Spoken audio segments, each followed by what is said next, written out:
Welcome to the course on refrigeration and air conditioning. In this lecture, we are discussing about cryogenic gas liquefaction. We have already discussed about what is meant by cryogenics, what are the different applications of cryogenics. These topics are already covered. Today, we are discussing about gas liquefaction. So, cryogenic engineering is basically the production of low temperature and utilization of low temperature. The gas liquefaction at low temperature and refrigeration at low temperature is the most important topic in cryogenic engineering. So we know that in cryogenics we are studying about very low temperature less than 120 or 150 Kelvin. So in cryogenic applications, the cryogenic fluids are known as cryogens. So cryogens are liquefied gases. So how we are producing very low temperature, and for what purpose we are using this very low temperature? These are the main areas of cryogenic engineering. Then for producing cryogenic temperature, for producing very low temperature, we need some cryogenic fluids or cryogens. So these cryogens are prepared using liquefaction of gases, liquefaction of nitrogen, liquefaction of hydrogen, liquefaction of helium. So this gas liquefaction process that we are going to discuss in this lecture. So why we need to liquefy gases? So there are different points we have discussed. That is, first one, liquid nitrogen is used as pre-coolant in most of the cryogenic systems, and also it is used to provide an inert atmosphere in welding industries. അത് നമുക്കറിയാം, cryogenic temperature എന്ന് പറയുന്നത് വളരെ ചെറിയൊരു ടെമ്പറേച്ചറാണ്, വളരെ less than 120 or 150 kelvin ടെമ്പറേച്ചറാണ് cryogenic temperature എന്ന് പറയുന്നത്. അപ്പം ഇത്രയും ലോ ടെമ്പറേച്ചർ മെയിൻറ്റെയിൻ ചെയ്യണമെങ്കിൽ നമുക്കൊരു റെഫ്രിജറൻറ്റ് വേണം. അവിടെ റെഫ്രിജറൻ്റ് ആയിട്ട് ഉപയോഗിക്കുന്നതും ഈ ക്രയോജൻസ് തന്നെയാണ്. ഒരു ക്രയോജൻസിന് എക്സാമ്പിളാണ് ലിക്വിഡ് നൈട്രജൻ. അപ്പോൾ നമുക്ക് വെരി ലോ ടെമ്പറേച്ചർ ആയിട്ടുള്ള ഒരു എൻവയോൺമെൻറ്റ് ക്രിയേറ്റ് ചെയ്യണമെങ്കിൽ അവിടെ നമ്മൾ ലിക്വിഡ് നൈട്രജൻ ചിലപ്പോൾ യൂസ് ചെയ്യേണ്ടി വരും. ഈ ലിക്വിഡ് നൈട്രജൻ എങ്ങനെയാണ് പ്രൊഡ്യൂസ് ചെയ്യുന്നത്? അറ്റ്മോസ്ഫിയറിക് എയറിൽ നിന്ന് നൈട്രജനെ ലിക്വിഫൈ ചെയ്തിട്ടാണ് ലിക്വിഡ് നൈട്രജൻ പ്രൊഡ്യൂസ് ചെയ്യുന്നത്. Next point is cryogens like liquid oxygen. This LOX means liquid oxygen, liquid hydrogen are used in rocket propulsion, and in the recent past liquid hydrogen is being considered as a fuel for automobile. നമ്മൾ application ക്രയോജനിക്സിൻ്റെ application discuss ചെയ്തപ്പോൾ പറഞ്ഞൊരു important ആപ്ലിക്കേഷനാണ് rocket പ്രൊപ്പൽഷനിലെ fuels. Oxygen oxygen oxidiser ആയിട്ടും hydrogen ഫ്യൂവലായിട്ടുമാണ് cryogenic എഞ്ചിനിൽ rocket propulsion എഞ്ചിനിൽ യൂസ് ചെയ്യുന്നത്. അപ്പോൾ ഈ ഓക്സിജനും ഹൈഡ്രജനും ഗ്യാഷ്യസ് ഫോമിലല്ല നമ്മൾ കീപ്പ് ചെയ്യുന്നത്. We are keeping oxygen and hydrogen in liquid form. So we have to convert the gaseous oxygen and hydrogen into liquid state. Another one is transportation of these gases across the world is done in liquid state. നമുക്കറിയാം, പല ആവശ്യങ്ങൾക്ക് നമുക്ക് liquid nitrogen വേണം, liquid oxygen വേണം. ഈ liquid നൈട്രജനും liquid ഓക്സിജനും ഒരു ലൊക്കേഷനിൽ നിന്ന് വേറൊരു ലൊക്കേഷനിൽ ഗ്യാഷ്യസ് ഫോമിൽ ട്രാൻസ്പോർട്ട് ചെയ്യുക എന്ന് പറയുന്നത് വളരെ ബുദ്ധിമുട്ടാണ്. It occupies a large amount of space. ഗ്യാസിൻ്റെ വോളിയം നമുക്കറിയാം വളരെ കൂടുതലാണ്. So these are transported by converting them into liquid state. Then liquefied gas can also be used as a pre-coolant for liquefiers, and also in applications for low temperature gas are required. എവിടെയാണോ നമുക്ക് cryogenic temperature maintain ചെയ്യേണ്ടത് അവിടെ നമ്മൾ ഉപയോഗിക്കുന്നത് ഈ ക്രയോജൻസ് ആണ്. അതായത് gas liquefy ചെയ്തിട്ട് ആ ലിക്വിഡ് ഗ്യാസാണ് cryogenic application very low temperature maintain ചെയ്യാൻ വേണ്ടിയിട്ടെല്ലാം നമ്മൾ ഉപയോഗിക്കുന്നത്. ഇനി എന്താണ് ഗ്യാസ് ലിക്വിഫാക്ഷൻ്റെ ഒരു primary requirement? For liquefaction of gases we have to reduce the temperature to a very low value. Temperature കുറയ്ക്കണം. ഗ്യാസിൻ്റെ ടെമ്പറേച്ചർ കുറച്ചാലാണ് നമുക്കതിനെ ലിക്വിഫൈ ചെയ്യാൻ പറ്റുള്ളൂ. അപ്പോൾ ഏത് ടെമ്പറേച്ചർ വരെ കുറയ്ക്കണം ഗ്യാസിൻ്റെ temperature? The temperature has to be reduced up to the boiling point of gas. ഗ്യാസിൻ്റെ ബോയിലിംഗ് പോയിന്റ് വരെ കുറച്ചാൽ മാത്രമാണ്. കാരണം ബോയിലിംഗ് പോയിന്റിൽ വെച്ച് സംഭവിക്കുന്നത് liquid will be converted into vapor. So converting vapor or gas back to liquid, we have to reduce the temperature up to the boiling point of gas. Then how we can achieve this low temperature?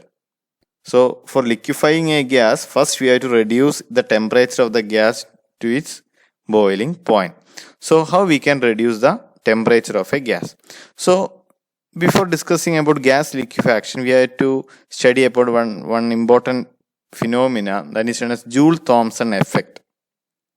So Joule-Thomson effect is also known as Joule-Kelvin effect or Kelvin-Joule effect.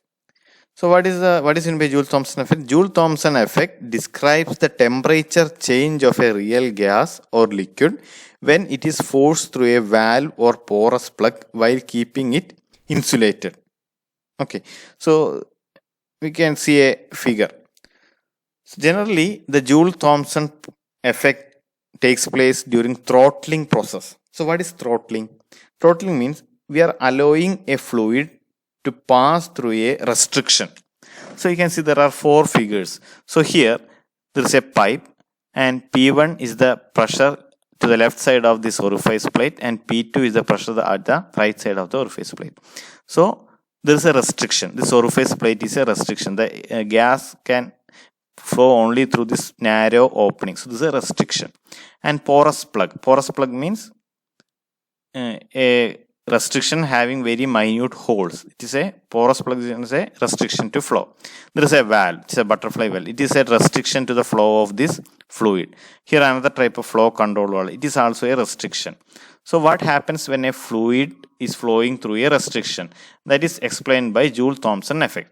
So Joule-Thomson effect describes that the temperature change of a real gas or liquid when it is forced through a valve or porous plug while keeping it insulated.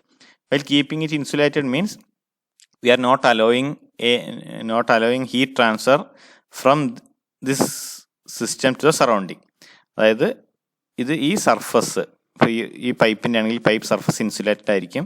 Throttling പ്രോസസ്സിൽ പറയുന്നത് സറൗണ്ടിങ്ങിലേക്കുള്ള heat transfer ഇല്ല എന്നാണ് throttling പ്രോസസ്സിൽ നമ്മൾ assume ചെയ്യുന്നത്. അപ്പോൾ നമുക്കറിയാം when a fluid is flowing through a restriction, its pressure decreases. അപ്പോൾ ഈ ഒർഫേസ് പ്ലേറ്റിലൂടെ ഫ്ലൂയിഡ് ഫ്ലോ ചെയ്യുമ്പോൾ പ്രഷർ എന്ത് ചെയ്യുന്നു? കുറയുന്നുണ്ട്. P2 is less than P1. In all these cases, P2 is less than P1. That is, when a fluid is flowing through an obstruction like an orifice plate, a porous plug, butterfly valve or any type of control valve, its pressure is reducing. Porous plug എന്ന് പറയുന്നത് very minute holes മാത്രമുള്ള ഒരു മെംബ്രെയിനെയാണ് porous plug എന്ന് പറയുന്നത്. Porous ആയിട്ടുള്ള അതിലൂടെയാണ് ഫ്ലൂയിഡിന് flow ചെയ്യേണ്ടി വരിക. അപ്പോൾ ഇവിടെ എല്ലാം റെസ്ട്രിക്ഷൻ ആണ്. When it is flowing through A restriction it's pressure is reducing. So what happens when the pressure reduces? So this process is called a throttling process, and at room temperature all gases except hydrogen, helium and neon cool upon expansion by the Joule-Thomson process when being throttled through an orifice. These 3 gases, that is hydrogen, helium and neon, experience the same effect but only at lower temperatures. അതായത് throttling എന്നുള്ള process സംഭവിക്കുമ്പോൾ നമുക്കറിയാം throttling കഴിഞ്ഞാൽ pressure കുറയും. അപ്പോൾ എല്ലാ ഗ്യാസസിനും room ടെമ്പറേച്ചറിൽ ഹൈഡ്രജൻ, ഹീലിയം ആൻഡ് നിയോൺ ഇത് 3 ഒഴികെയുള്ള എല്ലാ ഗ്യാസസിനും പ്രഷർ കുറയുമ്പോൾ അതിൻ്റെ ടെമ്പറേച്ചർ കുറയും. So this theorem is applicable to real gases and liquids.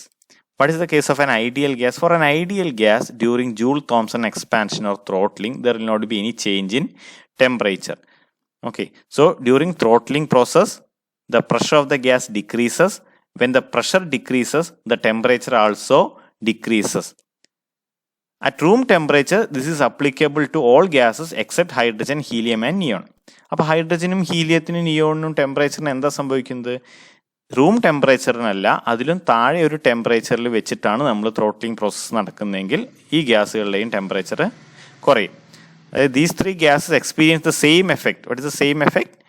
It will cool upon expansion. Expansion means pressure കുറയുകയാണ് ചെയ്യുന്നത്. ത്രോട്ട്ലിംഗ് നടക്കുമ്പോൾ പ്രഷർ കുറയുന്നു എന്ന് പറയുന്നത് എക്സ്പാൻഷനാണ്. Its specific volume is increasing. So hydrogen, helium and neon also experience the same effect. Its temperature also decreases upon expansion, but it will not happen at room temperature. the process should be carried at a very low temperature than atmospheric temperature or room temperature. അപ്പോൾ generally നമുക്ക് പറയാനുള്ളത് almost all gases experience a reduction in temperature when it is throttled, or the throttling causes reduction in temperature. So this throttling process or Joule-Thomson expansion process or Joule-Thomson effect is utilized in liquefaction of gases. So we are utilizing the throttling or Joule-Thomson expansion process in liquefying gases. So now next we are going to discuss about a gas liquefaction or air liquefaction system. It is known as simple Linde-Hampson cycle. So simple Linde-Hampson cycle is a basic arrangement for liquefaction of gases. So it is used for air liquefaction. So we are discussing the simple Linde-Hampson cycle with the help of a flow diagram and a TS diagram. So you can see in the left side we have the flow diagram of simple Linde-Hampson cycle. On the right side we have the temperature entropy diagram. Now point 1 in the temperature entropy diagram, point 1 shows the initial condition of air. This is the initial condition of air or initial condition of the gas. So what we are doing is, first we have mainly 4 components in this simple Linde-Hampson cycle.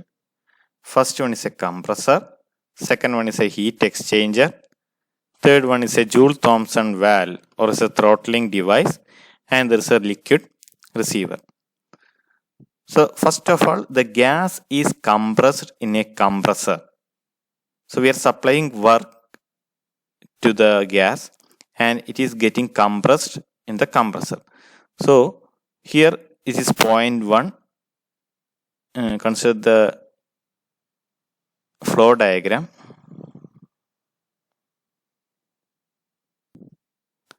So this is a point 1, this is the point 2.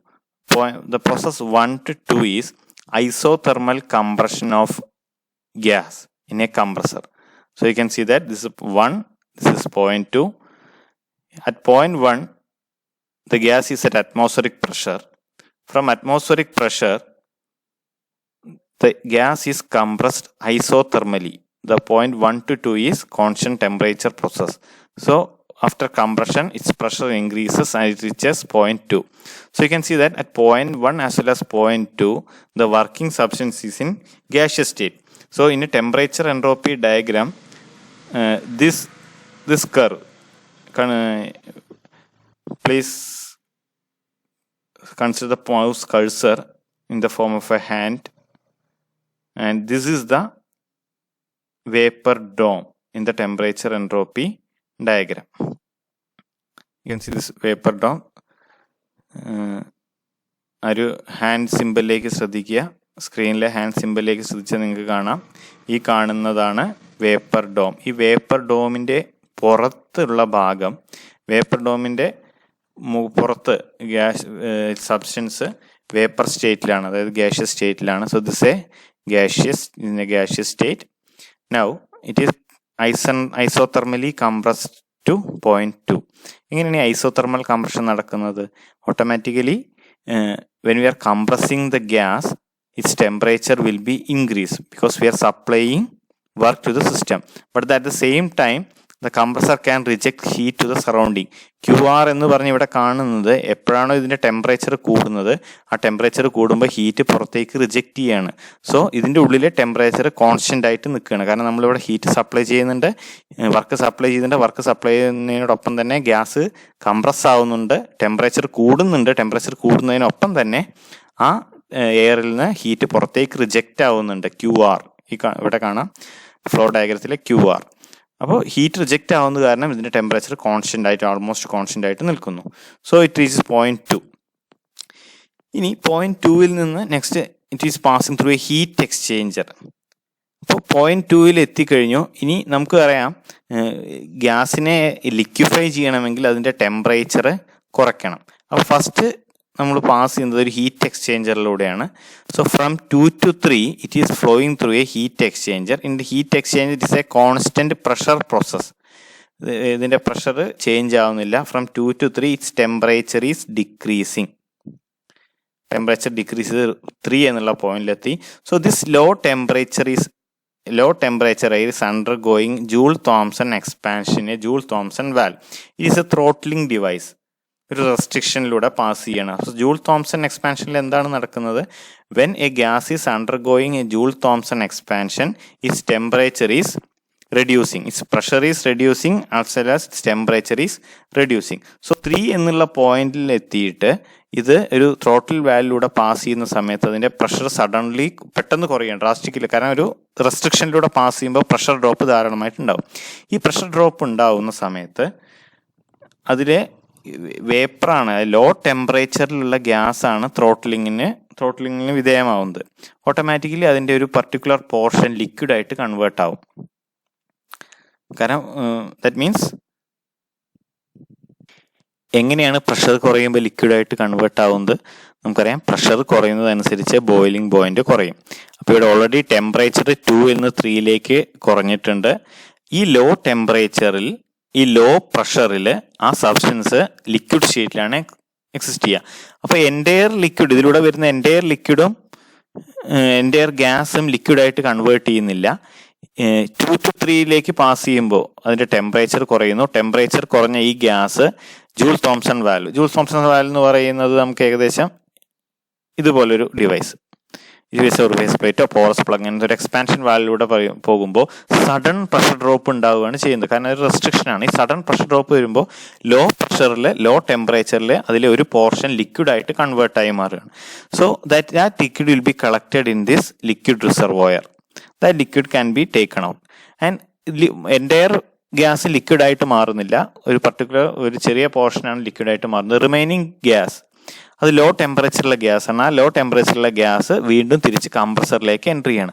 അപ്പോൾ ശ്രദ്ധിക്കുക, ഈ ഗ്യാസുമായിട്ടാണ് heat എക്സ്ചേഞ്ചറിൽ വെച്ചിട്ട്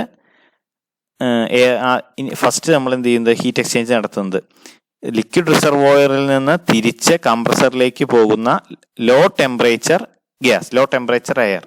അപ്പോൾ ഇതിലൂടെ വരുന്ന എയറിൻ്റെ temperature കുറവാണ്. 3 എന്നുള്ള ടെമ്പറേച്ചറിലാണ്, 3 കഴിഞ്ഞ് 4 എന്നുള്ള ടെമ്പറേച്ചറിലാണ് ഈ റിസർവോയറിൽ നിന്ന് ഗ്യാസ് ഹീറ്റ് എക്സ്ചേഞ്ചറിലേക്ക് പോകുന്നത്. അപ്പോൾ ഈ ലോ ടെമ്പറേച്ചർ എയറുമായിട്ടാണ് ഈ ഹീറ്റ് എക്സ്ചേഞ്ചറിൽ ഹീറ്റ് എക്സ്ചേഞ്ച് നടക്കുന്നത്. ഇതാണ് simple Linde Hampson cycle. So initially point 1, this is the atmospheric air condition. It is compressed isothermally to point 2, 1 to 2 isothermal compression. Then it is going to a heat exchanger. 2 to 3 temperature is reduced. നമുക്കറിയാം ഈ axis temperature ആണ്. 2 to 3 temperature is reduced at constant pressure. Then it is undergoing an Joule-Thomson expansion in Joule-Thomson valve. So its pressure reduces rapidly. Suddenly pressure reduces. At the low pressure, some of the liquid vapor get converted into liquid.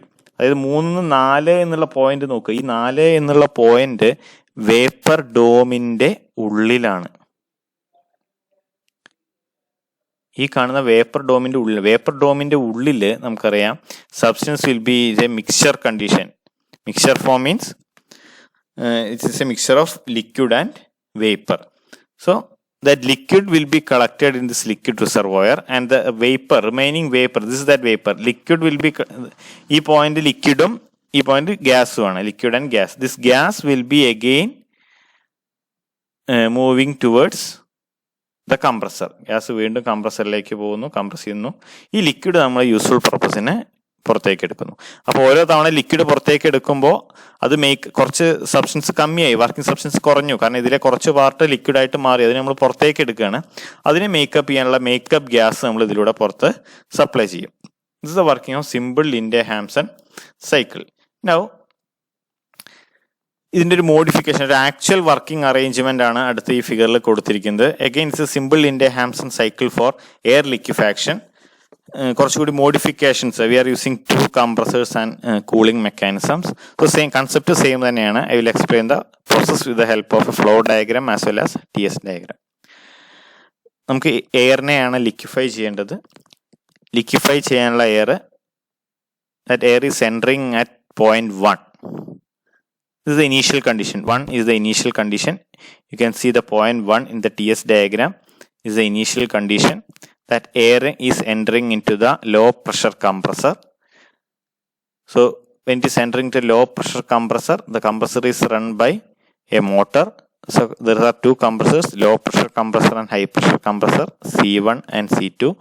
Both are coupled together. So that air is compressed by the low pressure compressor. So we have to make sure that the process 1 to 2 is a isothermal compression. Isothermal compression എന്ന് പറയുമ്പോൾ നമ്മുടെ air, നമ്മുടെ purpose എന്ന് പറയുന്നത് air liquefaction ആണ്. Air liquefy ചെയ്യണമെങ്കിൽ നമുക്കറിയാം എയറിൻ്റെ temperature കുറയ്ക്കണം. സോ ഒരിക്കലും എയറിൻ്റെ ടെമ്പറേച്ചർ കൂടാൻ നമുക്ക് അനുവദിക്കാൻ പാടില്ല. പക്ഷെ കംപ്രസ് ചെയ്യുന്ന സമയത്ത് എന്ത് സംഭവിക്കും? Its temperature will be increase. So for reducing that temperature we are using an intercooler. So cooling water is used to reduce the air temperature. So after the air from the low pressure compressor is entering into intercooler for reducing its temperature, then it is entering into the high pressure compressor. Again it is get compressed, so its temperature will be increased. So we have to make the temperature to the original value. Temperature initial condition like അതായത് 1ലും 2ലും after compression temperature should be same as that of 1. 1 to 2 is a straight line. അപ്പോൾ അവിടെ ഒരു after cooler ഉണ്ട്. ഈ after കൂളറിലൂടെ പുറത്തേക്ക് വരുമ്പോൾ ഇവിടെ നമ്മൾ ഉപയോഗിക്കുന്നത് കൂളിംഗ് വാട്ടറാണ് റെഫ്രിജറേഷന്. അപ്പോൾ 1 എന്നുള്ള കണ്ടീഷനിൽ നിന്ന് ലോ പ്രഷർ കംപ്രസറിലേക്ക് കയറുന്നു. It will get compressed and it is entering to the intercooler for reducing its temperature. Again it's going to high pressure compressor, again get compressed and it is going to the after cooler for reducing the temperature to the previous value, അതായത് 1ൽത്തെ അതേ ടെമ്പറേച്ചറിലേക്ക് എത്താൻ. Then it is going to a purifier for removing the contaminants, and now it is going to the heat exchanger. In heat exchanger, so heat exchanger നടക്കുന്ന process, അതായത് 1 atmosphereലാണ് ഇവിടെ enter ചെയ്യുന്നത് atmospheric pressure. 2 compressor use ചെയ്ത് നമ്മൾ compress ചെയ്യുന്നത് ഏത് പ്രഷറിലേക്കാണ്? 200 atmosphere പ്രഷറിലേക്ക് compress ചെയ്തു. Then 2 to 3 എന്ന് പറയുന്നത് ടെമ്പറേച്ചർ റെഡ്യൂസ് ചെയ്യുന്ന ഒരു പ്രോസസ്സാണ്. It's a cooling process that is taking place in the heat exchanger. So heat എക്സ്ചേഞ്ചറിൽ വെച്ച് എന്ത് സംഭവിക്കുന്നു? കൂൾ ചെയ്യുന്നു. 2 to 3 എന്നുള്ള സ്റ്റേജിലേക്ക് കൂൾ ചെയ്യുന്നു. അപ്പോൾ ഇവിടെ കൂൾ ചെയ്യുമ്പോൾ ഇതിന് അപ്പോൾ ഇവിടെ ഒരു ഹൈ ടെമ്പറേച്ചർ ഫ്ലൂയിഡാണ് ഫ്ലോ ചെയ്യുന്നത്. ഇതിന് കൂൾ ചെയ്യണമെങ്കിൽ ഇവിടെ ഒരു ലോ ടെമ്പറേച്ചർ ഫ്ലൂയിഡ് വേണം. ഈ ലോ ടെമ്പറേച്ചർ ഫ്ലൂയിഡ് എന്ന് പറയുന്നത് നമ്മുടെ ലിക്വിഡ് ചേംബറിന്ന് വരുന്ന റിട്ടേൺ ആയിട്ട് പോകുന്ന ഗ്യാസാണ് ഇവിടെ കൂളിംഗ് മീഡിയം ആയിട്ട് യൂസ് ചെയ്യുന്നത്. So 2 to 3 again it's get cooled. Then 3 എന്നുള്ള പോയിന്റിൽ നിന്ന് അത് ഒരു ജൂൾ തോംസൺ എക്സ്പാൻഷൻ വാൽവിലേക്ക് അല്ലെങ്കിൽ ജൂൾ കെൽവിൻ വാൽവിലേക്ക് ത്രോട്ട്ലിംഗ് ഡിവൈസിലൂടെ പാസ് ചെയ്യണം. When it is passing through throttling device its pressure suddenly reduces and some air some gas gets converted into liquid. അപ്പോൾ 3 to 4 എന്നുള്ള പ്രോസസ്സാണ് ഈ ഡോട്ടഡ് ആയിട്ട് കാണിച്ചിരിക്കുന്നത്. Throttling process, sudden expansion, sudden reduction in pressure. When the gas pressure suddenly reduces, some part of the gas get converted into liquid. That liquid is collected in this tank and that is taken out. Liquid yield m1 dot ആണ് liquid yield ആയിട്ട് നമുക്ക് തിരിച്ച് കിട്ടിയിരിക്കുന്നത്. ഇനി ഇവിടെ കുറച്ച് ലിക്വിഡും ഉണ്ട്. It's a mixture of liquid and gas. That gas is again passed to the main compressor. So through this heat exchanger. അപ്പോൾ ഈ ഹീറ്റ് എക്സ്ചേഞ്ചറിൽ ഒരു ഫ്ലൂയിഡ് എന്ന് പറയുന്നത് ഇവിടുന്ന് വരുന്ന കോൾഡ് ഗ്യാസ് ആണ്, വേറൊരു ഫ്ലൂയിഡ് എന്ന് പറയുന്നത് ഇവിടെ വരുന്ന ഹോട്ട് ഗ്യാസ് ആണ്. സോ ഇവിടെ m1 ഡോട്ട് ലിക്വിഡ് കിട്ടിയെങ്കിൽ m ഡോട്ട് ആണ് ഇതിലേക്ക് വരുന്ന total fluid. m1 dot liquid കിട്ടി, ബാക്കി ഇങ്ങോട്ട് പോകുന്നത് m-m1 ഡോട്ടാണ്. അതിലേക്ക് ഇവിടെ നമ്മൾ എത്ര ലിക്വിഡാണോ പുറത്തേക്ക് എടുത്തത് അത്രയും മേക്കപ്പ് ലിക്വിഡായിട്ട് സപ്ലൈ ചെയ്യും. അപ്പോൾ ഇവിടെ കൊടുത്തിരിക്കുന്ന അതേ അറേഞ്ച്മെന്റ് ആണ് തൊട്ട് മുമ്പത്തെ ഫിഗറിൽ നിങ്ങൾ കാണുന്നത്. അവിടെ ഒറ്റ കംപ്രസർ, ഈ കംപ്രസറിൽ നമ്മൾ പറയുന്നു ഐസോതെർമൽ കംപ്രഷൻ ആണെന്ന്. ഈ ഐസോതെർമൽ കംപ്രഷൻ ആണെന്ന് എങ്ങനെയാണ് ഐസോതെർമൽ കംപ്രഷൻ ഉറപ്പുവരുത്തുന്നത്? നമുക്ക് ഐസോതെർമൽ കംപ്രഷൻ ഉറപ്പുവരുത്താൻ 2 കംപ്രസർ ഉപയോഗിക്കുന്നു. കംപ്രസറിലൂടെ പാസ് ചെയ്യുമ്പോൾ ഓൾമോസ്റ്റ് ടെമ്പറേച്ചർ കൂടുമെന്ന് നമുക്കറിയാം. പക്ഷെ അത് കുറയ്ക്കാൻ വേണ്ടിയിട്ട് ഇന്റർകൂളറും ആഫ്റ്റർ കൂളറും യൂസ് ചെയ്യുന്നു. ഇങ്ങനെയാണ് 1 to 2 പ്രോസസ്സ് ഐസോതെർമലായിട്ട് നമ്മൾ എൻഷുർ ചെയ്യുന്നത്. So this a simple Linde Hampson cycle for air liquefaction. So we have discussed about various applications of cryogenics, the liquefaction process. So using this method, we can liquefy nitrogen, hydrogen, etc. So air liquefaction means we are liquefying the components of air. Thank you.